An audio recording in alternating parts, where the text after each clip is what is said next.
Here we go. Today's guest is Rebecca Boatman. And this has been one I've had about a year in the tank. I met Rebecca, well, first online, and then we actually got to hang at Arcadia. The first round of that was summer of last year, and I really wanted a podcast with her. Loved her content online, and I think a year and a half went by. We had our second Arcadia, and I was like, holy shit, I never had the podcast with Rebecca. I want to do that. So here we are. We get to have this podcast. We talk all sorts of shit, from aliens to upbringing to you name it in between. And then one of the things I try to draw out of her, because she's known with the younger folks as a dating expert for men and women, I think is super important, because I realized I have no idea how people date these days. No idea about any of this stuff, just because it's so far removed. I've been living with Natasha for 13 years, and the game has changed immensely. So there's some great practices in here, including for people who are already in a relationship, to continue to harness the beauty of their relationship. And I love it. Relationships episode with the beautiful Rebecca Boatman. And without further ado, my sister, Rebecca Boatman.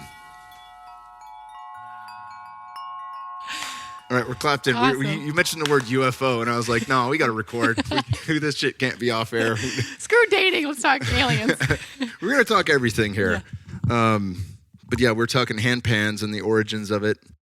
And coming from the short story of it, at least what you'll read online. I'm sure there's a real story that I'm unaware of. But a couple was in Jamaica or the Bahamas, and the steel drums are so big that people would often build them on site where they were supposed to stay. And they really fell in love with the sound and wanted to know how they could make that portable. And then the handpan came out, which is funny because there's a lot of woke people that think like white people playing the handpan is cultural appropriation. And the handpan was invented by two Swedes that were they were a lot whiter than I am. Let's put it that way. So hilarious. Anywho. Yeah, and then you mentioned that it looks like a UFO. I was like, we got to start right now. Yeah, it does. Have you read any of Mark Gober's work? No. He's been on this podcast a bunch. He's one of my favorite authors. He's coming back on. He wrote, and he's a fucking brilliant guy. He reminds me of Charles Eisenstein. I think he's a Princeton grad or Yale, but he's a smart kid, as they say in Good Will Hunting. And he wrote An End to Upside Down Thinking, An End to Upside Down Liberty, which is my favorite.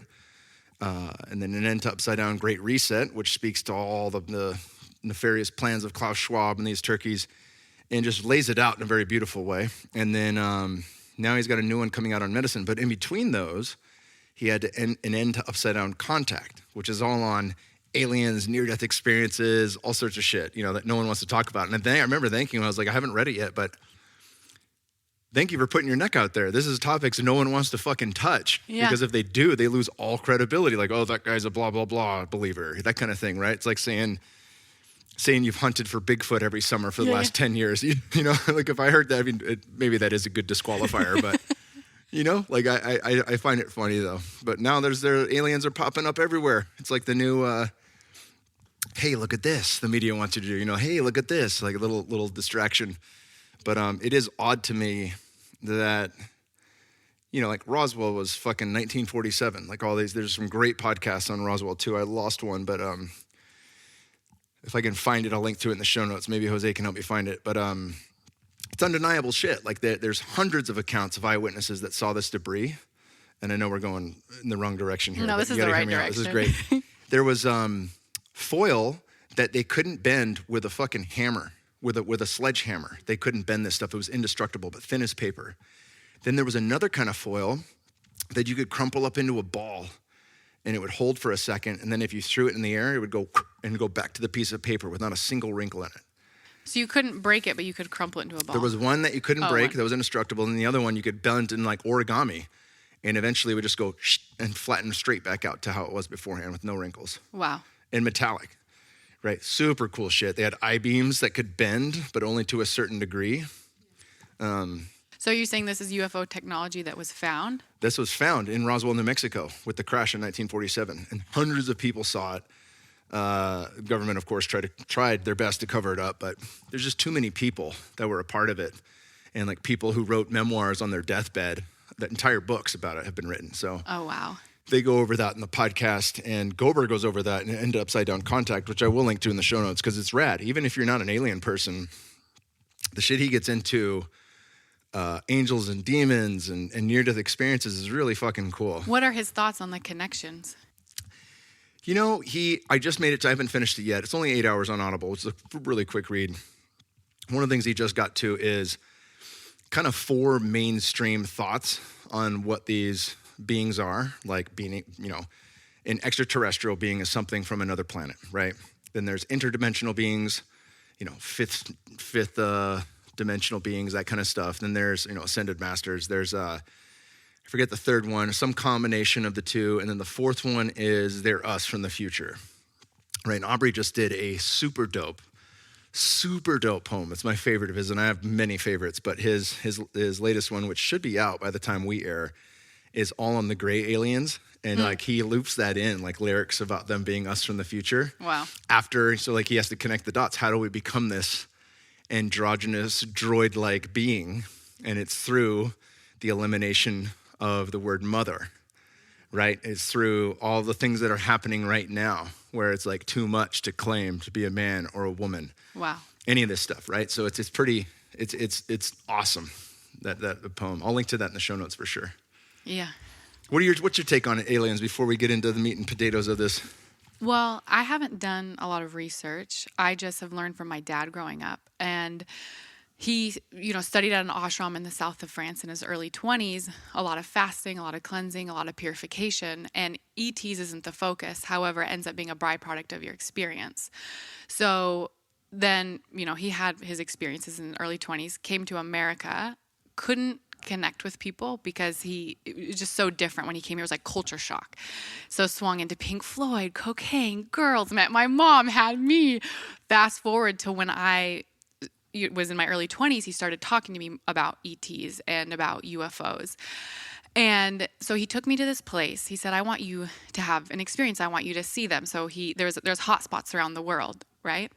And he took me, and we go to this place in the mountains, and you know, sometimes they don't look like they move like jellyfish sometimes in the sky. And you know, you couldn't mistake them for satellites, but I always tell people who are skeptics, I'm like, you can download a satellite tracker app and know that they're not satellites, right? So I go and I see about 40 over the weekend. Now there's a disconnect. I'm not feeling it in my system. I'm like, okay, I see this, and I see that you can communicate with them and they will respond to you. That's what Stephen Greer's getting into. Yeah. In his new, like Close Encounters of the Fifth Kind, I think. Yes. So we have a ton of footage of this where you talk to them, they'll talk back, or, you know, with flashing and whatnot. So I'm seeing this, but I'm just like shut down. I'm like, man, okay, I see this, but I'm not feeling it. There's a disconnect. So after the trip was over, we drive 7 hours back north to go home, and I'm listening to my dad talk to my family, like excited. The other part of my family is just like, okay, like they're totally shut down. They're like, you're literally crazy. And I'm like, I can literally understand their thought process, and I know what my dad's talking about. I saw it, but I'm still feeling a disconnect. So that night I go home, or not home, I'm staying in a hotel at this point because this is my hometown, and I, you know, sit down in my daybed. It's like a glass wall facing the ocean, and I write a prayer out, and I just wrote, like, I need faith. Like, I see it, but I'm still not believing, and when I'm honest with myself. So I wrote out a prayer, and it was very short, and then I also spoke it out loud, and then I just laid down, and then 2 minutes later something said, get up. And I get up and I look, and boom, right outside my window. Damn. I have the chills even telling it, and I just started instantly bawling like a baby. And there's the visceral. Yes, exactly, because the message was they hear me. They heard what I said, and so there was the connection. And that changed everything. When you have your own personal experience and you communicate and they respond to you, it's like, oh my gosh, they heard me. That was like mind, heart, body just blown. My whole world was blown open. And then I'm like, okay, I want to learn more. I want to know more. So every year we go on an annual trip to visit and have, you know, the intention is to connect with these ETs. And Last year, we had, and now we have a group, right? A crew that goes with us, and we rent a house. Just like Greer. He brings a fat group. Okay.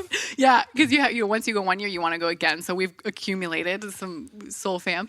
And last year, they took shape on the ground. Whoa. And I have footage. I'll show you. So was there a beam, or did they just like appear? You'll see so first of all, we see activity in the sky. And by the way, we're just to set the scene, we're just having fun. We're having fun. We're playing games.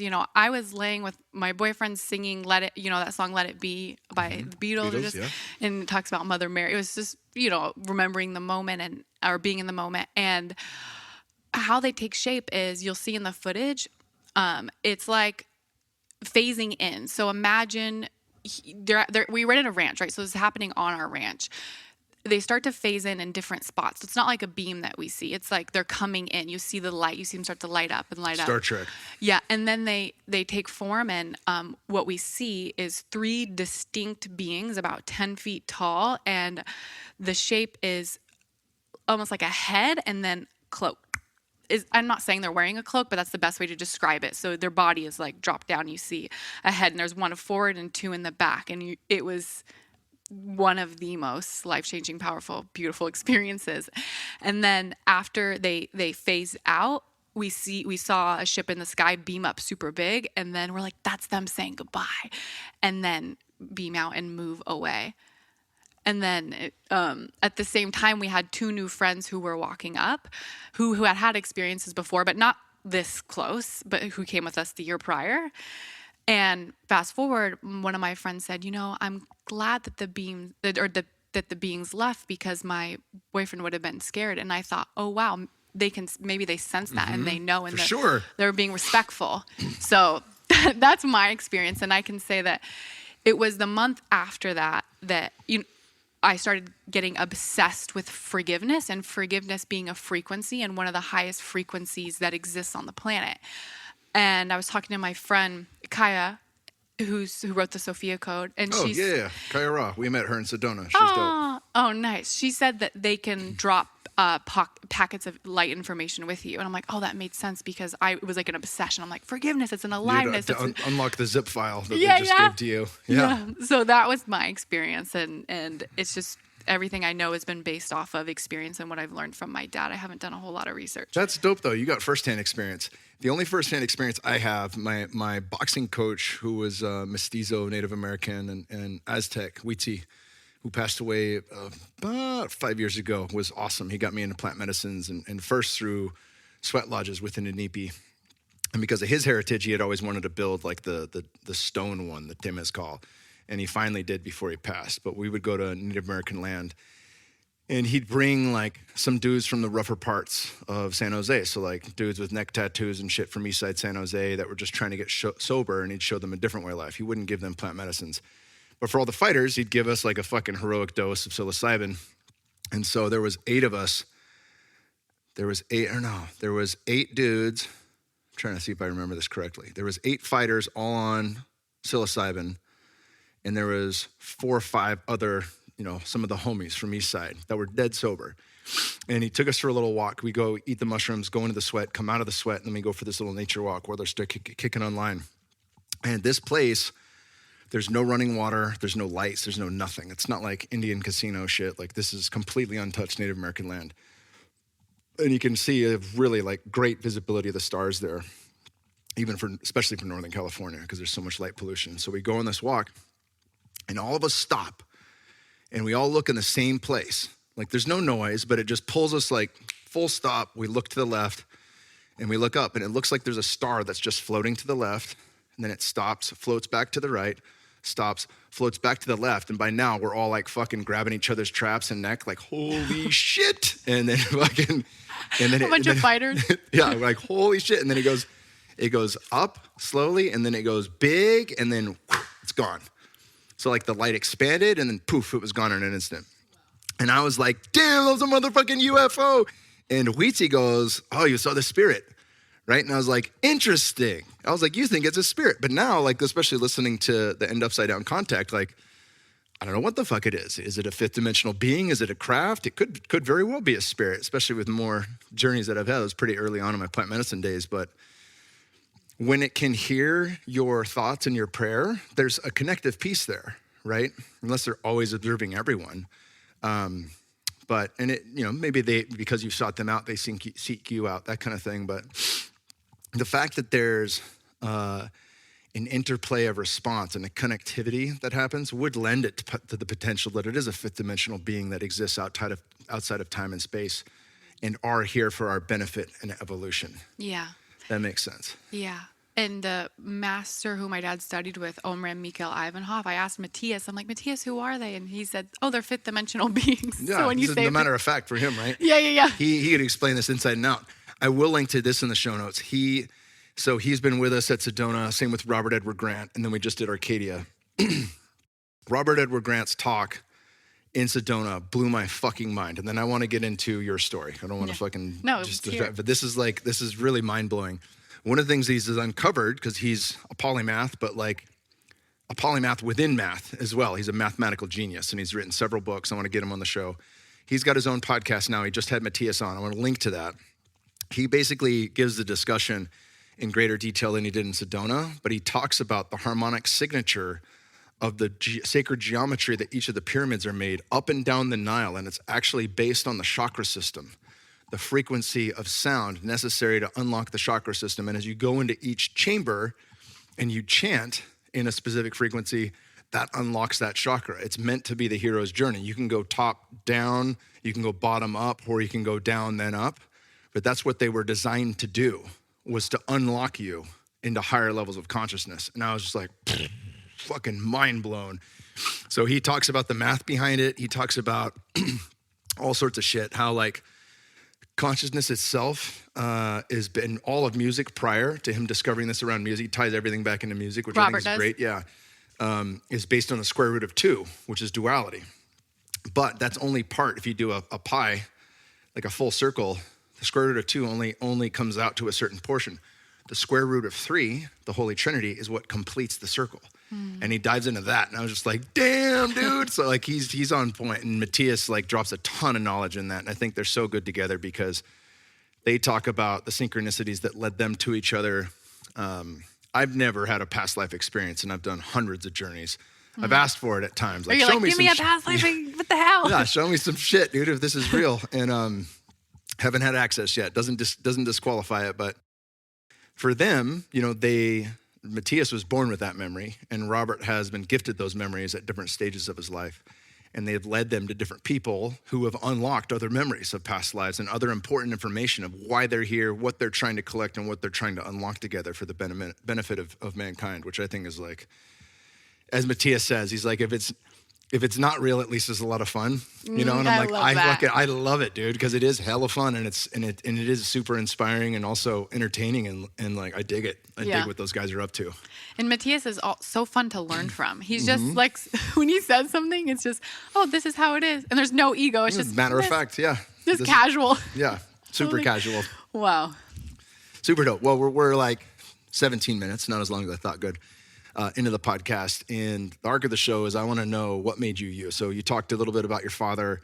Where did you grow up, and what drove you to become you? And then we're going to dive into some things that I think we could really use on this podcast, because I overlook shit. I've been in a marriage that's never been better, that has also been put through the ringer at several fucking points from myself and other factors, and I've mentioned that before. But yeah, like to recap, I drank like a fish in the beginning of a relationship and couldn't really see it, but that was what I was used to. Fucking super clean as an arrow during fight camp, and then, hey, I've been a good boy, time to throw caution to the wind and set it all on fire after the fight, right? In between fights. And my wife, Tosh, could see, hey, there's kind of a disconnect here. You're eating organic food, you're reading How to Eat, Move, and Be Healthy by Paul Chek, and you live a certain way, like a fucking monk. And then it's like total debauchery. Like, is there no in between? That kind of Extremes. thing. And plant medicines really helped with that, with me being able to see that for myself. Didn't matter how much she saw it, I had to see it for myself. Then we had an open marriage for a little while, which had all kinds of fucking unique problems, and I would have never guessed that allowed us to grow closer together through that experience. And now we're no longer open, but it was fucking awesome and worth every second of it as I look back on it. So we've been through the ringer, but 12 years together, 2 kids, and there's so much now, like the world's changed, where like people, I talk to people that are younger and they're trying to date and shit like that. And I'm like, I got no fucking clue what you guys do. Like no fucking clue. And I imagine having 80% male listeners, that there's quite a few listeners that want tips, that want to know what women want, that want to know what's the best way, most authentic way for a man to approach them, all that shit, especially because of everything that's happening in woke culture around what a man should be, how it's misogynistic to hold the fucking door open and be a gentleman. There's a lot of that shit too that's making people confused. So let's dive into that. But first, let me get your story. Yeah. Okay. So where did I grow up? I grew up in Bellingham, Washington. Have you heard of it? I've heard of Bellevue, but not Bellingham. Okay. So like 80, 70 miles north of Bellevue. Okay. And even more so, I was out in Ferndale, which is a county. So grew up on 15 acres and up there in the Pacific Northwest.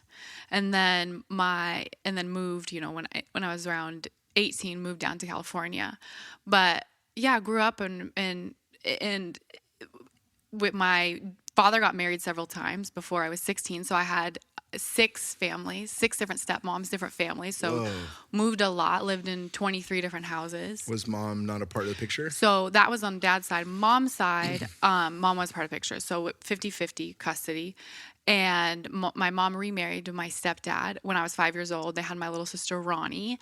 And that was Ron. And then he passed away in 2014. He committed suicide, which was challenging. And then here I am, right, as an adult, so many amazing things that my parents gave me. But then also when it comes down to relationship, not knowing what the hell to do, not knowing how to communicate, not knowing how to create thriving relationships. I would burn bridges. I would rather lick a cow's butthole than tell you my feelings were hurt. Like it was so hard for me. And so I set out on this journey to want to learn how do you have and build healthy relationships. I see them in my friends' parents, but I had no clue. And so that's really, the short story of what led me into my career now to support people. And my main focus is helping women. However, what's so cool is I actually get so many men who watch my content because it helps them, give them perspective. And then it got me into supporting men as well, which I enjoy, but that's a basically short version of my story. And yeah. I love that. And man, I don't love how hard your childhood was. I often brought up the fact with people, and I think I talked about it on a recent podcast, but my wife and my greatest fear is losing a child. Like there could be nothing worse than that. And then I'm like, but close second would be a sibling, and Paul Check, who's one of my mentors, his older brother committed suicide, I think in his 30s, right? And that had a fucking deep, deep impact on Paul. And it's taken a lot of work for him. This is from his words, but a lot of work to move through that and to come to peace with it, So I can't imagine, and I don't want to imagine, but I can see also how that would be a catalyst for really understanding stuff. One of the dots that I want to connect to is that, it's like Anahata says, your greatest teacher isn't the person that taught you the most good. It's the person that taught you the most, period.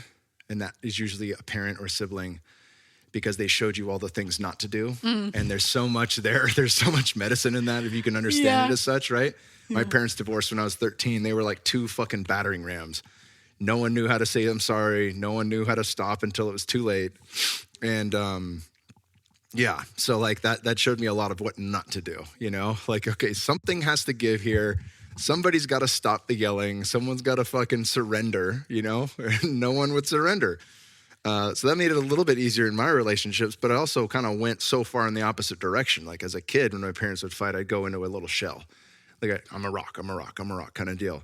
And I noticed that I started to uncover that in my marriage.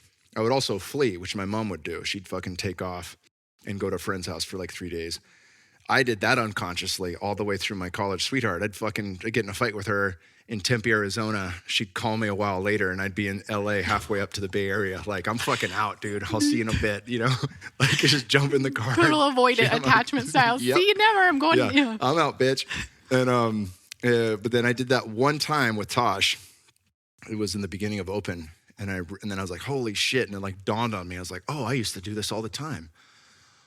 Oh, wow, I still do this. And I was like, where did I get that from? I was like, oh shit, Mom. And I was like, wow. And it's just like fucking layers of epiphanies and awakening and understanding that. But it's been a long ass road to decipher that. But one of the things that I wanted to say is, given your circumstances, any self-work you do in uncovering that is uncovering mastery in relationships. Yeah. By nature, it has to, right? Yeah. Yeah.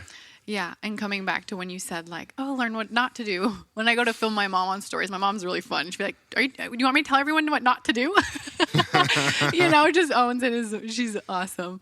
But absolutely. And relationships are a consistent mirror and growth opportunity. And they offer initiations. And when you shared, the epiphany around, oh, wow, like I realized I used to do this. And what was that? I'm so curious. What was that journey like to then not do that? Because I know that can be challenging. It can feel like a death to say, oh, I'm not going to run away and I'm not going to flee. I'm not going to buy an international flight and just blow this whole thing up. What was that? Yeah, my wife and I actually, like later that week, we had a ceremony with the Sonoran Desert Toad. And I actually got to see my mom leaving over and over again. And I was like, that's where that is. That's when the dots connected. At the time, I just realized this is wrong. I need to head home. And I did. And so, I made it a quarter mile away. Thankfully, I wasn't in another state when I realized that. So I came back and apologized. That was a little bit easier with the alchemy because it came through medicine a few days later. But it's one thing to not leave, but it's another thing to stay present. And I would still leave just going deeper inside myself, right? So like I didn't flee anymore, but I'd still leave by disassociating and going in and turning into a little kid again. And that took a lot longer to realize. But as I did, one of the things that helped me, you talk about like how you work with women, it improved, there's a lot of men that have an interest. When I finally read King, Warrior, Magician, Lover, I had an intuitive from Sedona, Mary Margrave, soul-attunements.com. You guys can check out her website and sign up with her. She's awesome. She's like booked 3-4 months ahead of time. I've been telling people about her in Fit for Service for a long time. She had me read that book. She said, read it first once through just to soak it in. But the second time you read it, actually take inventory. Because the shadow is anything that's inherently not inside your purview. So you're not going to see it. The shadow won't allow it. But if it's past you, if it's you as a kid or you in college, the ego doesn't have a guard because that's not you anymore. But if you see patterns from when you were a kid and everyone you dated prior to this one, that pattern might still be there. It's an excellent way to actually, trick the ego into letting you see some shit it doesn't want you to see. And so the second time I took inventory, and I that's really what changed a lot for me. But in recognizing fully, this is what I did with my parents, and I do it now. The second Tosh, Mom, is upset, I go into a little shell.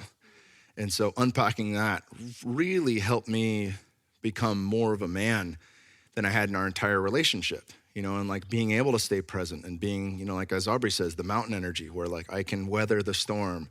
You can give me the storm. I can weather the storm and hold it and not come off my center in feeling that, but just hold it and then communicate softly and presently on everything that I feel and everything that I'm hearing from you. And that was probably the biggest jump in our relationship, I think, was going through that. Yeah. And it also reminds me of like the ocean floor. You're being the ocean floor where the ocean's doing all its thing and you're like on the ocean floor. And that's so empowering and supportive to a relationship and cultivating intimacy. And with everything you just said, it's like, oh, there's this skill that then I realized the pattern when you did the inner work or did the work and reading the book and realizing, and then knowing for all the listeners, it's like that can happen I always say there's the flirting phase and then there's the dating phase, and then there's courting and commitment. For those of you that are listening, who are like, oh, I want a committed relationship. It's like everything that you just shared, you can take that into, it's like, oh, it's an experiment. Let's freaking gamify this shit. Like there's an opportunity to learn inside each part of that phase, and you can get excited about it as things are reflected to you in dating, things are reflected to you in courting and in a committed partnership. I love that. Yeah, and I think of that, like the King, Warrior, Magician, Lover piece. I've recommended that to a lot of women too, just for the fact that like it helps you understand men better, but at the same time, queen, huntress, what would you call a witch or a mage, you know, like there's a female term for every one of those archetypes. And they are like parent archetypes that include all sorts of other shit, like Shadow. I don't know if you're familiar with the book, but it's great because Shadow Lover contains the addict. It contains the Don Juan, the Casanova, right? Who had, you know, but when it shows you how to balance these things, like on a cross, you have the king or queen and the magician or mage, and then you have the warrior or huntress paired with the lover. And the reason for that is if you're in Shadow Lover, like a Don Juan type who is never satisfied and always has to move on to the next thing and is always searching for the best sex, the best this, the best that, but can never find it, it's the warrior that balances that. It's not the positive lover, it's the warrior, because the warrior's discipline is what brings the discipline to say, I'm full, I've had enough. This is actually what I'm looking for. So it's really cool how they break that down. I think it's, especially from a male mental model, is very easy to grasp. Okay. Yeah. I've heard great things about that book. The one for the feminine, or there's one called He. Have you heard of that by Robert Johnson and She? Yeah. Godzi is big into those books. Oh, really? Yeah. Okay. When the first time I read She, I'm like, this makes no sense to me. And then when I was going through an intense breakup and I read the book, I was like, this is my life. Like everything made sense. So it's so wild how sometimes when you're in the middle of an initiation process, it's like you cling to the words and it all makes sense. Versus before, it felt like it made no sense. That makes sense, actually. Yeah. I buy books all the time and don't read them because I know they'll call to me like a living library. Yeah. That book's going to speak to me in the exact right moment. And when I had that call with Mary, King, Warrior, Magician, Lover had been sitting on my nightstand, which is prime real estate. That's the book I'm going to read next. It was there for 2 years and I hadn't touched it. Like, this is the book I read next for 2 fucking years. And she asked me if I had heard of that book. And I was like, yeah, I've had it on my nightstand for 2 years now. And she's like, okay, you're going to read it now. And I read it in 3 days, the first go through, and it took me a little longer doing the inventory. But I was thinking about that, like the potency of that book when I had my back against the wall was so much more important than had I read it any other fucking time. It wouldn't have mattered. It wouldn't have hit the same way. Yeah. Because you were ready for it. Yeah. Yeah. And also, I know that you shared you don't talk about dating much on here, right? No, this is great. Yeah, we need to talk about dating because I know there's people chomping at the bit. They're like, yeah, Mr. fucking perfect with his happy wife and happy family. Like, how'd you get there? So it's a different era. I had one of my male former clients, now dear friends, is the head strength and conditioning coach for one of the best NFL teams. And I asked him, I said, okay, I'm going on Kyle's podcast. It's all men. You know, what do men, like, what are your thoughts of the top 3 struggles? And one that he said was actually ghosting. So people, you know, going out and dating and ghosting. I'm like, okay, great. So we got to talk about this for your listeners and everyone listening. And how do you navigate that? And so what do you think? Should we dive into that? Let's dive into that. Okay. I'm going to put Guapo on my lap for the few people watching video. So what do you do with ghosting? And if knowing that it exists and it's out there, especially because there's a swipe happy world, right? If you're online dating or not dating, and how do you let it not impact your dating experience? So explain ghosting for me. That's how old I am. So ghosting, in my opinion, or ghosting under my mind is like things are great and then she just stops returning texts. Yes. Okay. And then there's an open loop that you feel. So what do you do? Do you stay engaged? Do you keep trying? Yeah.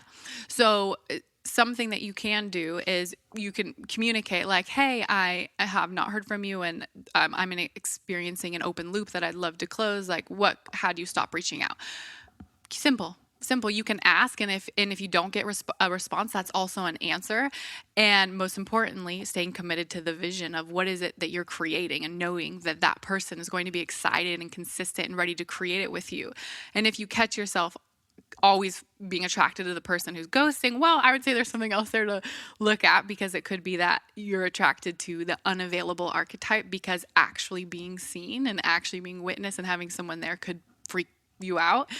So there's that around ghosting, and also so creating a healthy relationship and not allowing it to take down your dating experience and not giving it a ton of energy. If you need to close the loop, you can ask something, you can ask a question, but also not prematurely getting into a relationship. So we see that often, especially for women actually. And with men, I see it as well, where they're, acting as if they're in a relationship before they're actually in a relationship, And so that's one thing to address in moving things. If you're on an online dating app and instead of, for example, none of this shit existed when I was in the game. Really? So this is very good. This okay, is very good. Yeah. So for those of you, some people are like, I'm against online dating, which is fine. I'm like, if you don't want to online date, you don't need to online date. And I'm sure there's some of you who are listening online date. So one thing that I want to support you in not doing is getting into a premature texting relationship where you text for weeks on end before you meet the person.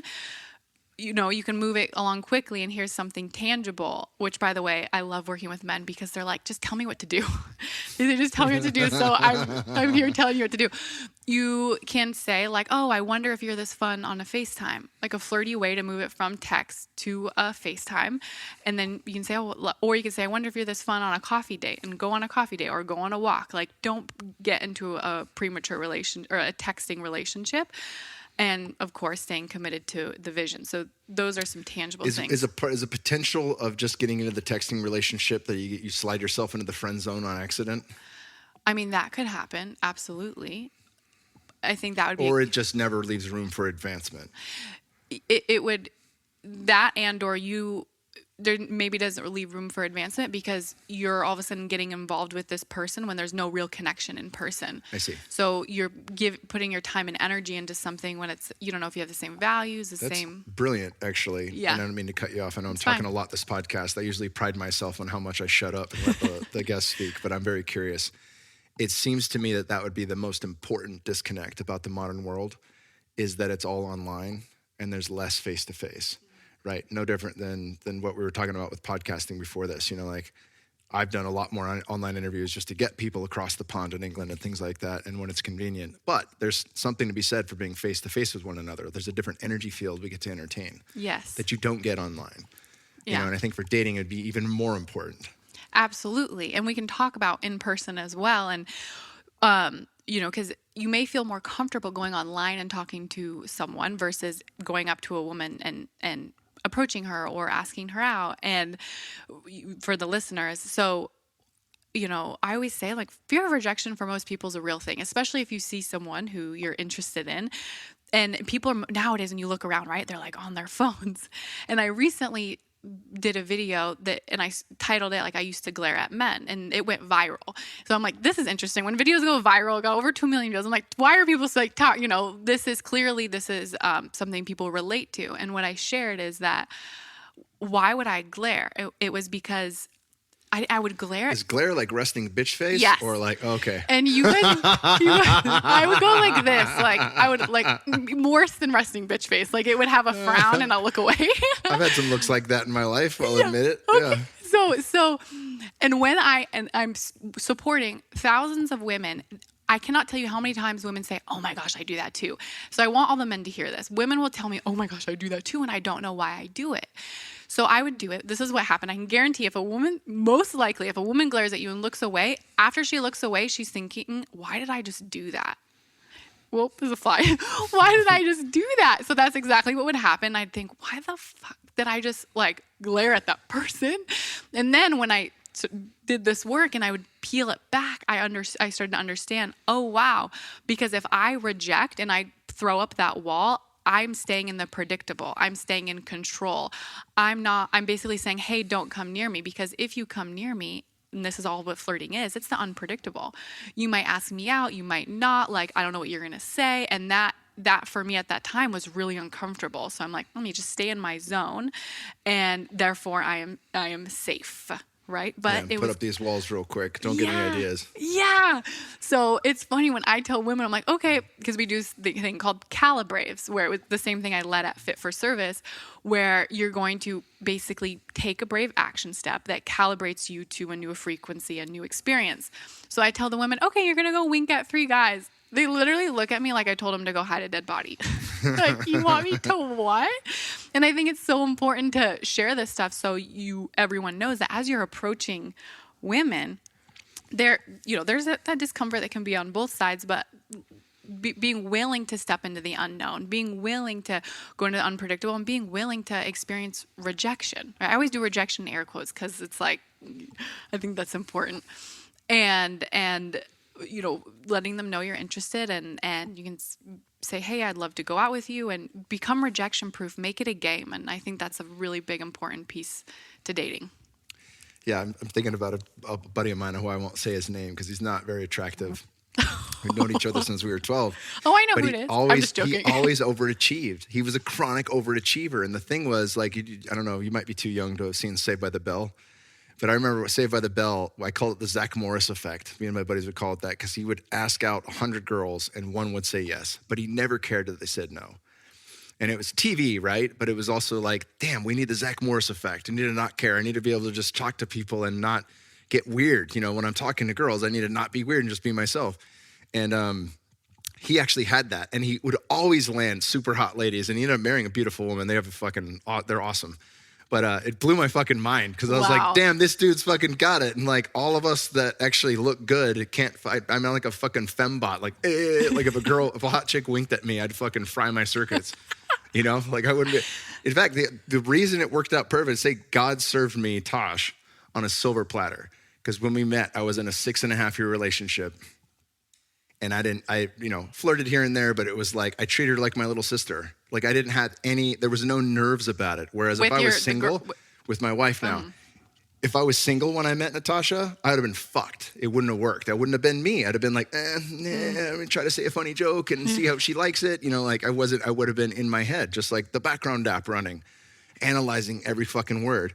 But because I was taken, it was like I could just be me. And then I saw her sense of humor and she saw my sense of humor. And then when that relationship ended, we were already friends. It was like, all right, let's see what's up. Bada boom, bada bang. Yeah. Kids later. Yep. Wow. Yeah. And when you say the nerves are high, that brings up an important point of, I always tell people, go on more than one. If there is some interest, let yourself go on another date, because usually for both parties, nerves are high on the first date. So they're like, oh, it wasn't a connection, but they weren't being themselves. That doesn't always happen, but sometimes, I have two family members who are married. On the first date, I remember she was like, oh, he's lame. Like she was like, no. And then they had to keep hanging out because they were like on a trip of some sort. So, and then now they're stuck together. Yeah. Married with a kid. Right. See? But at first she's like, oh no, you hear that all That's what happened the with time. us. We were in a tour for Kuwait and Iraq, a goodwill tour for the troops. Cause she was a ring girl when I was fighting in the UFC. Oh, wow. And so, 2.5 weeks. And we went through, like you're basically, you're not sleeping in the same bed, but you're living with somebody for that long. So like we get a sandstorm in one of the bases in Iraq and can't leave this really tiny fob for fucking 3 days eating chicken nuggets. And like all respect to the men and women that experience that all the time, that are there, longer than 3 days. But for us, we could see, like I could see, how do you deal with adversity? Like what's going to, how you're going to fucking get flustered because you can't shower as often as you want, that kind of things. And she rolled with the punches like a champ. But yeah, we were thrust in together, same way. There was no escaping each other for a short period of time. And you learn how someone operates under stress or doesn't. And that's Doug Brackman, who is my psych. Are you familiar with Doug? Mm-mm.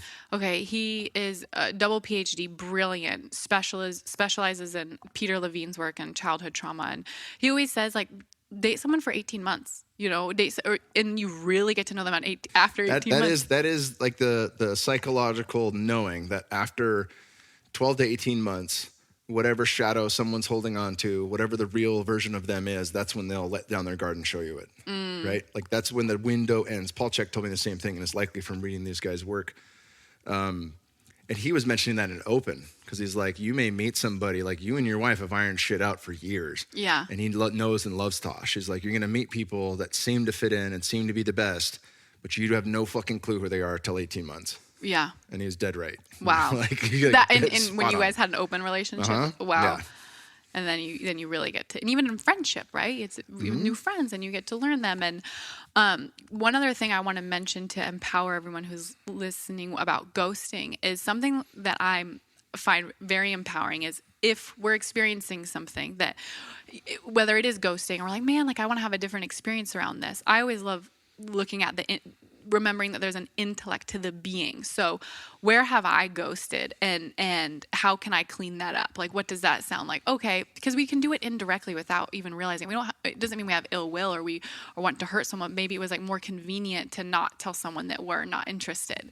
So being willing as you go out and date as well to say, hey, like I appreciate your time and I'm not interested.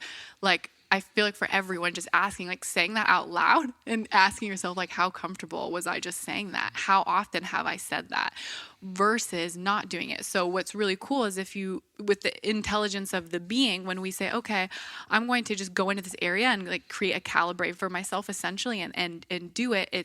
I always say there's always these mystery benefits that unfold because it does something in the invisible world to support us. So asking yourself now, like, how comfortable are you saying, hey, I'm not interested in another date, or even saying, hey, I'm in love with you, or hey, I want to spend my life with you, or hey, like, I appreciate your time and I'm not interested. And even when at Fit for Service, when I led for Road to Union, I love what someone asked.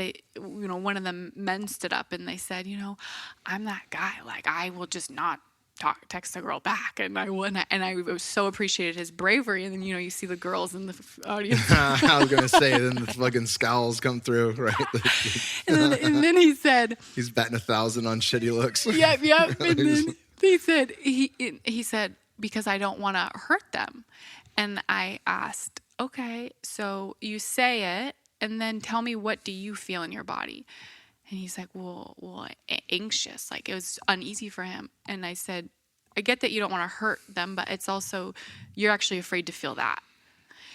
And it just clicked in for him. And I want to mention that here because it's so empowering when we say, okay, how honest am I willing to be in the tension? And then it's so freaking liberating too, even for the women. I would do that. If I went on a date and someone wanted to go out, I would be, I'd rather, it just is uncomfortable sometimes. Yeah, you want to know. Yeah. Or saying, like, telling a man, like, hey, I appreciate your time. I know you're asking, and I'm not interested in a second date. It's just, it's uncomfortable, but it gets easier, and it makes the whole dating process energizing. Because people say, oh, dating is draining. Dating's not draining. It's the limiting beliefs, it's the behavior. So when it becomes energizing, the more transparent you are, where your words match how you feel, the more authentic you are. So I feel that's really important to mention, is everyone checking, like, okay, how comfortable am I with saying, hey, I appreciate your time and I'm not interested. Clean, easy, done. It makes me think of, like, telling the truth is a muscle you strengthen. Like, how honest can I be, and in a way that's not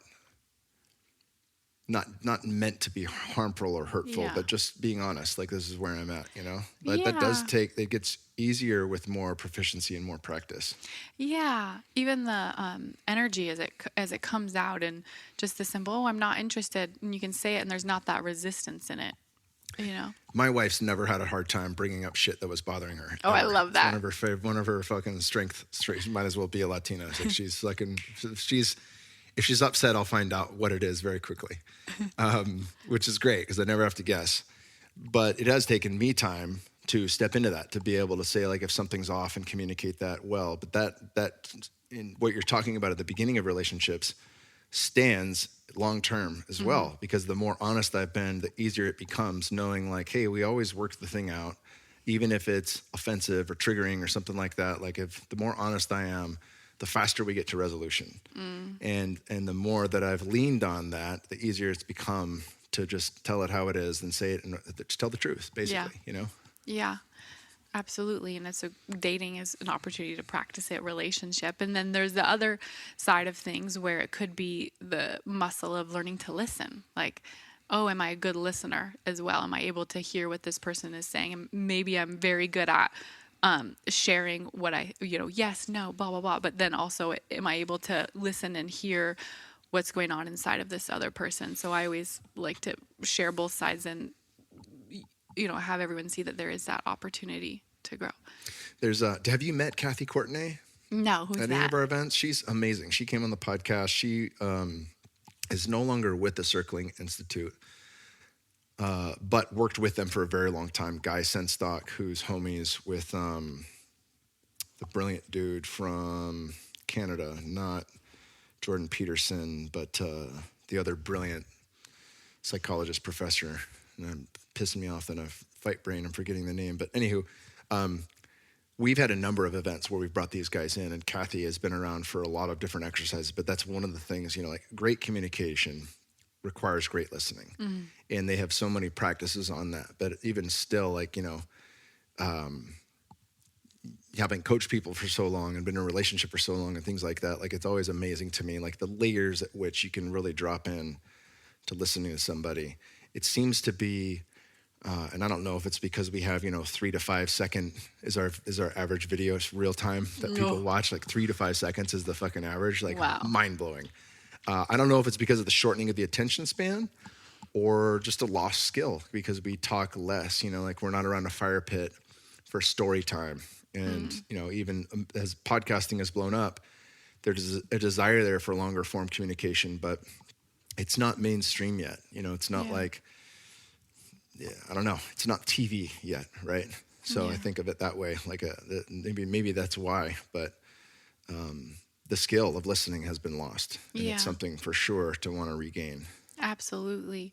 When I was sharing with Kyle before we hopped on, I was just in Dallas on a ranch for the weekend, and this part I didn't share with you yet. There was the family was like we were renting one space, and there was a whole family-owned ranch, grandma, grandpa, grandkids, all the animals, trampoline, just so fun. And Grandpa had a woodworking shop, and so on the last day, he's like, he was showing Jeremy and I like talking in grandpa energy, right? Like so slow.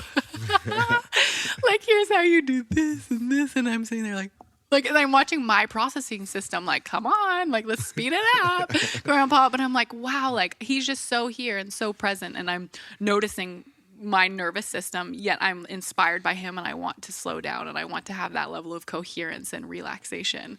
And it definitely stretched my listening abilities. Yeah, those old timers aren't in any rush. Nope. No. Yeah.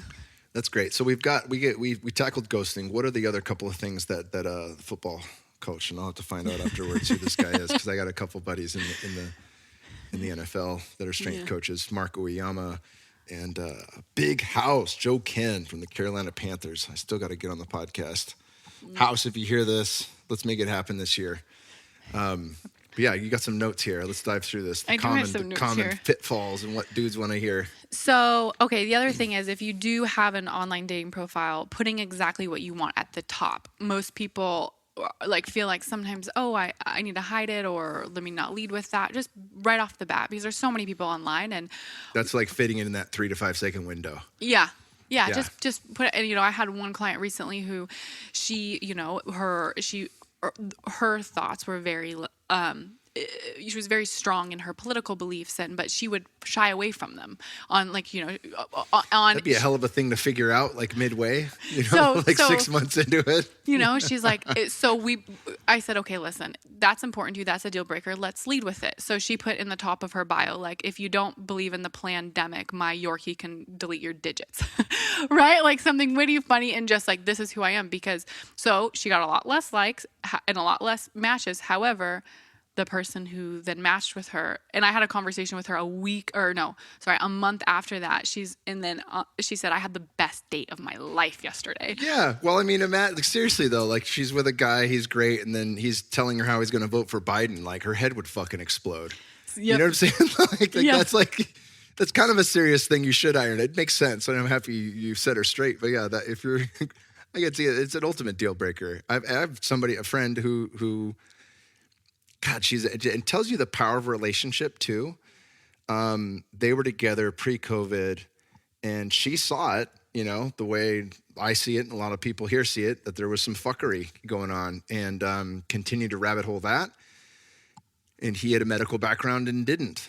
And they stayed together for fucking all the way up until last year, for fucking 4 years. And she continued to rabbit hole shit, would send me fucking clips from Alex Jones and different people. And I'm like, I don't know if that's real, but it's fucked up, and just I can't imagine the gap that created. And they were already together. So it was like, he can believe that, I can believe this, and we'll still make it work. Yeah.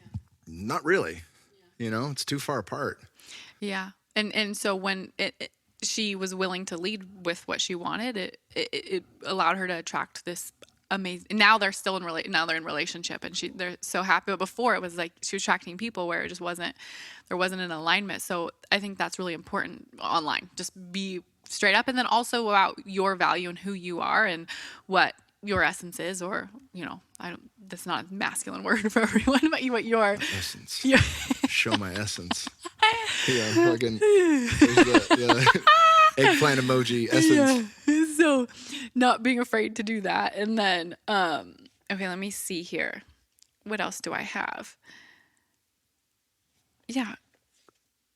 Oh, okay. Breaking, we always say cut it off with exes, like, or it say, okay, if you're the person, you're like, I want a relationship. I have this vision that comes to mind, or it is in my heart and I'm ready to create, I'm ready to attract. Yet you are spending time with people who you know are just not it. And and it's your energy that's then going towards those things. We always say cut it off like split ends, like, well, I guess that's what I tell my women at least, but being willing to break. Shave it off like 5 o'clock shadow for all the baldies like me in the room. Shave it There off we like go. 5 o'clock shadow. Shave it off like 5 o'clock shadow. And to clear up the energy. And that means usually sitting with the sting of loneliness, because we, as humans, we are creatures of connection. We would rather have a negative connection than no connection, right? Than an emptiness. But when we can become conscious of that and say, okay, I'm willing to sever this connection to create space, which could also be death and rebirth, right? Usually a breakup is a death and rebirth, but I'm willing to go into that area. I'm willing to sit in that sting of loneliness for something that is more aligned, for what it is that I really want. I love that. It's something I give myself credit for, not for ending shit in the right way or doing anything appropriately. Like I've ghosted people and stuff like that when I was young, but at first sight, this isn't the person that I'm going to end up with. I could no longer pretend. Every fucking time since I was young, since I was a kid, like every time since I was a teenager, the moment I realized this is not who I end up with in life, there was maybe another 1 or 2 times of seeing that person until it was something was so obvious, like this ain't gonna work. Sorry. And it's always, I don't know what it is. Like if there was some kind of soul contract, like I'm wasting my time. This isn't who I'm with. Until my college sweetheart, and there was enough traction there to want to make that work. And that's where I got to learn a lot about relationships in 6.5 years and prepped me really for the marriage that I have with Natasha. But that was always a thing. Like it was like I wouldn't waste another moment of this person's time or my time if I know it's not going to work. Would that be, I'm curious, would that always be, would it sometimes be people who you were physically intimate with and then realize it after? Or was sometimes, and that would kill me because I have a little sister who's a year younger than me, and her first sexual experience, dude promised her the world, I love you, that kind of thing, and never called her again, right? And like that broke my heart because it broke her heart, and she was one of my best friends, so may or may not have beat that guy's ass later in life. I don't know what the statute of limitations are, but Big brother. Big brother's got to hold it down. But yeah, I always thought of that, like this is someone's, I would see that this is someone's little sister. This is someone's daughter, especially now having a daughter of my own. It's like, oh God, the most precious thing on earth, like I would never want that to happen to her, but you can't, no one can protect their kids all the time, and especially when we start venturing off. But I think about that. There was probably 2 or 3 times where it was during intimate or after intimate night, where I was like, damn it, now I know. But a lot of times it wasn't. A lot of times it would be on a date or something else, and I'm just like, oh God. And then there's the opportunity for intimacy, and I'm like, hard no. Like I couldn't even when I tried. I would try to will myself, and then nothing would happen down there, and I'd be like, look, it's a clear no. Like, yeah. Sorry, I don't know what to tell you. Like, yeah. this is we're not gonna go anywhere. Yeah. The reason I asked that question is because I heard that for men, they can think that they're in love when they're infatuated. They're infatuated and there's a lot of physical attraction, and they can literally think, oh, like I'm probably into this. And then they have sex and they realize, oh, nope, I'm not. I kind of thought I was, and I had a moment, and then I realized I'm not. Does that resonate? Well, it does, because there's a certain level of clarity. I forget who said this, but like a man is only really present like in the moments after orgasm, because there's nothing ulterior driving him. He's just there, right? And because of the neurochemical shift, there is 100% presence. And then if you're in that moment and you're like, oh, this is, what did I do? What like if that's your knee-jerk thing. There was one instance where it was like textbook stage 5 clinger, like we're Oh, just. she we're was? just- Or you- Yeah, she she was? was. We were just dating and like mid-sex. She's like, I love you so much. I've always loved you. And it was like, whoa, whoa, whoa, whoa, whoa. You're like, wait a What minute. did you do in that moment? I You fucking, just my ignored mouth it? was probably hanging on the floor. Yeah. And then I was able to make it work still. But it was like, God, I mean, my heart rate must have doubled. Oh. I was like, I don't know what to say right now. I even said that. It was like, I don't know what to say right now. Like, this is I pretty love early. your face.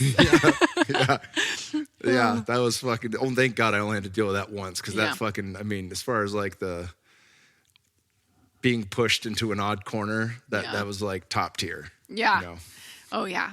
And I think another important thing is to be able to say for everyone who's dating, like, if you are in a moment where you want to be physically intimate with someone, but you don't really know if you act like you haven't gotten to know them mentally, emotionally, and spiritually, are you willing to say like, hey, I would love to be physically intimate, and I don't know if I want to be in a relationship with you. That way it's like clean from the beginning, because they may, and are you comfortable with that, and asking that question and giving that to you, these tangible phrases that everyone can take with them into the dating world. And something that I heard is that a man's attraction goes from physical to emotional to mental to spiritual. So thinking father sky, and for a woman, it's spiritual, mental, emotional, physical. And so because women will say like, oh, he was so into me, and it's genuine and they feel it. And then all of a sudden they are physically intimate and he goes, So it's like, okay, he meant it though. He was into you, girl. Like, and so I like that as a reminder. And then just having those tangible phrases to take with you as, to everyone take with them as they Take go. notes, boys. Yeah. Take notes. Take notes. As everyone goes out and dates. I like that. Yeah. You got anything else from Coach on there? That was so. Good. Yeah. Oh, the other one was, no, something that I want to talk about is the knowing that in a great relationship, you usually have one person who really values closeness and intimacy, and another person who really values autonomy and freedom. And we all this is a big thing that Matias has been diving into. Oh, really? That there's an eternal desire for unity, and through that, unconditional love. And at the same time, there's an eternal desire for individuation, because God wants more God. Yeah. Not the Robert says, the one became many just for the joy of becoming one again. Some people think of that as a complete statement, and other people say, but no, when we become the one again, we create the many again, because there's this constant unfolding and unfolding for eternity. But that the proper balance, and Steiner said the same thing Matias is that it's to come to a point of individuation where we feel unconditional love, but still maintain autonomy, some level of independence, right? Because pure emergence, you lose self to purely merge, right? Yeah. And so like the gift of sex is that we can have this ultimate merging experience of oneness and then still remain autonomous in everyday life. Outside of that, we can live in both worlds. But yeah, that what you're talking about is like the divine gift and play, Yeah. It's according to Matias and Steiner. Oh, wow. And having the awareness around it, and then is empowering, first of all, and then knowing that usually in a relationship, like we have that inside of us, the desire for closeness, right, and to merge, and the desire for the independence. And in relationship, you may have someone who values closeness, and then someone who values freedom. That's their dominant.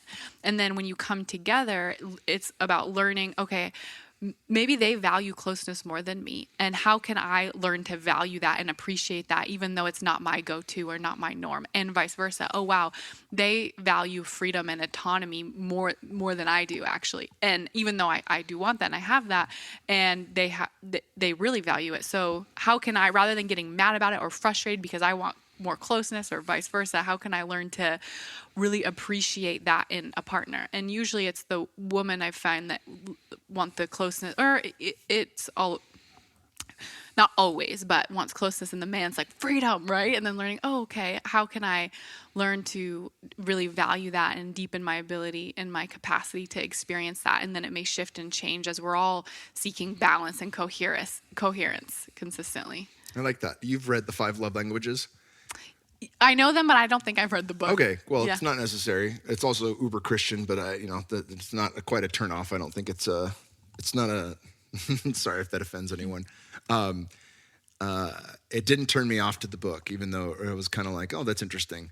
But how much has that played in? Because in previous relationship, like I tried to backtrack when I read this book. It was right at the beginning of my relationship with Tosh, with my wife. And I was like, oh, wow. And I went down the list. Like I'm primarily touch, because my parents would always like, physical love was always something I never had to, there was an abundance of it. Both my parents are huggers. I'd wrestle with my dad. He'd massage my legs every fucking night when I had growing pains. Like I could, you know, I'd fall asleep on his chest when I was 7, and his chest was so big that it would kink my neck because of how big his rib cage was. I don't have the same rib cage, right? But I remember that feeling of waking up, and I was like, worth it. You know, like I'm in his armpit, my head's kinked to the side on his chest. And so, and my wife didn't grow up with that, but that's still her number one. So it's very easy for us to communicate love in that way. Yeah. And then, you know, her mom is acts of service, you know, and you can see it when we hang out with grandma. It's like, hey, what can we do to help out around the house? That kind of thing. Or when you know, we're going to go on a hike and pick berries when they were in Oregon, that kind of thing. And when she's over, she wants to do the dishes or vacuum or help us in some way. You know, like I can see like that's her loving us, right? Like in your personal relationships or in people that you come across, is that a big factor or is it just not that big of a factor? No, I think it's important. And if you're already in relationships, something that's cool is you could try and guess what is my partner's before you ask them to see how well you know them. And there's what physical touch, quality time, acts of service, gifts, and words of affirmation.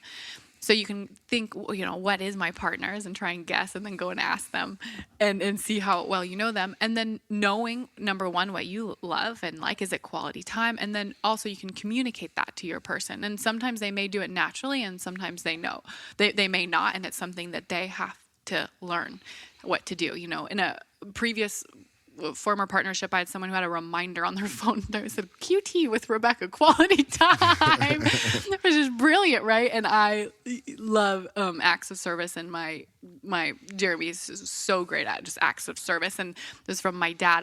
He'd always plug my phone in, or he'd always pour me orange juice. He'd give me the blanket out of the dryer when it's still hot, you know, when a little kid and they throw the blanket on you. And then communicating to my partner, oh, I love these things, and then they will, you know, make an effort to go out of their way, and then vice versa, you doing it that for them. And in terms of physical touch, there are some people who are so comfortable with it, and there's some people where it's not. It's revolting to some people, and I know this from being a coach in fit for service with 150 people to 250 people at our events. 5 years in, 3 or 4 events a year. And like I hug everyone. I'm kind of known as the guy who gives the best hugs, and I can tout that. You put that in I pride myself in that. Put that in my fucking bio. Get the best hugs, and I receive the best hugs because I want to fucking hug somebody. Like as a touch guy, like I want to wrap myself around you like a fucking boa constrictor and just squeeze you and feel the same back. And we have really close friends that live in Austin, super close friends that will give me the side hug, and that's the best they got. Because it's the most they feel comfortable in it. Yeah. You know, and even with me being like, come on, warm up to me. We've known each other for fucking 10 years now. Like, you know what I'm saying? Like, that's kind of their upper limit, you know? So I'd imagine that might be a hard thing to merge in a long-term relationship. Absolutely. Yeah. And then if you do attract someone like that, it's asking, okay, if this person were to never change, if it was always going to be like this, am I okay with that? Or am I not? Am I not okay with that?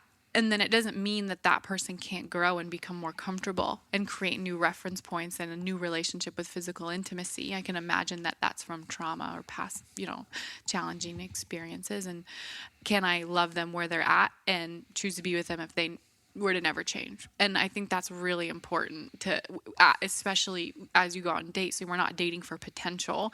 And of course, though, we're evolving. We're constantly evolving. And I imagine that these listeners are committed to their evolution, you know, being a listener of Kyle's podcast and knowing that in holding your partner in the space of being able to evolve. And I think that's also so important is, I'm literally looking at you and illuminating the possibility. I see it in you as I'm talking with you. That's what Selig's main deal is. Paul Selig's main deal is really? witnessing the Christ in another. Yeah. Oh, wow. Yeah. And hold them to that, even in the face of the shadow and everything else that they are currently at, you hold them in their highest. Wow. And it's such a balance, right? Because then it's like, and as I date, I'm also, though I'm not choosing this person based on the potential and how they may change and all of a sudden become or constrict, the best hugs ever, right? And then getting maybe my expectations let down or X, Y, Z. But I think that's it. Yeah, being honest about where someone's at, and then also fully choosing them and. Yeah, physical intimacy, it's wild how I'm like that with where you are, where I'm very comfortable with it, with my girlfriends, with my partner. Like, I'm very comfortable. And I was in a breathwork training, and my friend... Jaggers? Yes. That was my boy. I got to get him on the podcast. Oh, nice. He was my masseuse back in Sedona. Yeah, that's how I met him, was getting a little energy work massage before I went off the deep end on acid with my homie Ian. Oh, really? We thought we were microdosing and took a macro of all macros on Cathedral Rock. And thankfully fucking had enough friends to like babysit us till we could walk back down. They couldn't walk. Wow. Like it was nuts. Well, yeah, Sedona's the place to do it. He was with me the day before doing the energy work. Maybe he set that up. I had to call him out on that. Like, hey man, what the hell? Did you plan this, Steven? He was working on my liver, and I went through a whole within the last 2 years, like an unlocking of anger and rage, and because that was something I repressed for so long without even realizing it. And he was like pushing on my liver, and he's like, vocalize, like, and he wanted me to yell, and I'd be like, like just nothing, Kyle, like literally nothing. He's like, girl, and I was so uncomfortable. I remember being so uncomfortable. And then the next day, for 3 days after that, I was raging in my car. And then it hit me. I was like, is this from Steven's bodywork? And I texted him. He's like, oh yeah. And I'm like, okay, that makes sense. But little disclaimer next time, Jaggers. What the hell, dude? Yeah. But when I'm like, where were we going with this? When we were in the breathwork training, my friend Anna and I was like massaging her feet or something, or like she was massaging my back. I don't know. It's just normal to me, right? I'm not thinking anything of it. And one of the girls in the crowd, she shared, she said, I'm watching these friends who are really comfortable with each other, and I so badly wish I could have that, and I don't know platonic touch. And I was like, a whole, all these light bulbs went off, or I didn't realize that her share was so empowering. I'm like, oh wow, because this has just been my realm of my world, and it's normal, and I have safe touch, and I know safe touch.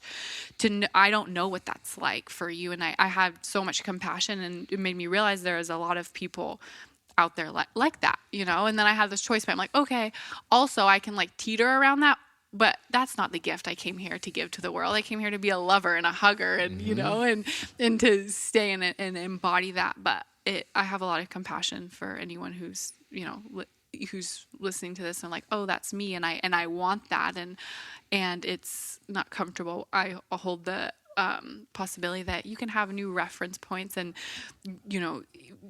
create a new relationship with touch if that is something that you want. Fuck yeah. Yeah. Was there anything else you want to dive into over here? Yeah, I mean, this was the main. These are the main things. Yeah, I'm pretty sure we went over everything that I had inside of the notes from asking. Well, I'll get feedback from this, and I'll have you back on in the future, and we can rehash. The more that you uncover, and the more that I uncover, and see what the people think and what the people want, and we'll have you back on. Oh, I would love that, and you can ask me specific questions, and we can create a little. Create them in notes and speak on all of them to support everyone in their dating relationships. So good, buddy. Well, I can't wait. We got to jam so we can get you a little tour around the farm and be on our way. Awesome. Where can people find you online? Okay, so my Instagram, Rebecca Boatman, and then I also have if you want to receive dating inspo and text to support you in your love life, specifically for men, because a lot of the stuff I have online is geared towards women, but for men, and I can just give you the number and you can drop it in the show notes. And cool. Yep, we'll click it in. Yeah, and you just text Illuminate and you get all the dating inspo, and then also the Instagram, Rebecca Boatman. Awesome. Yeah. Thank you, buddy. Yeah, of course.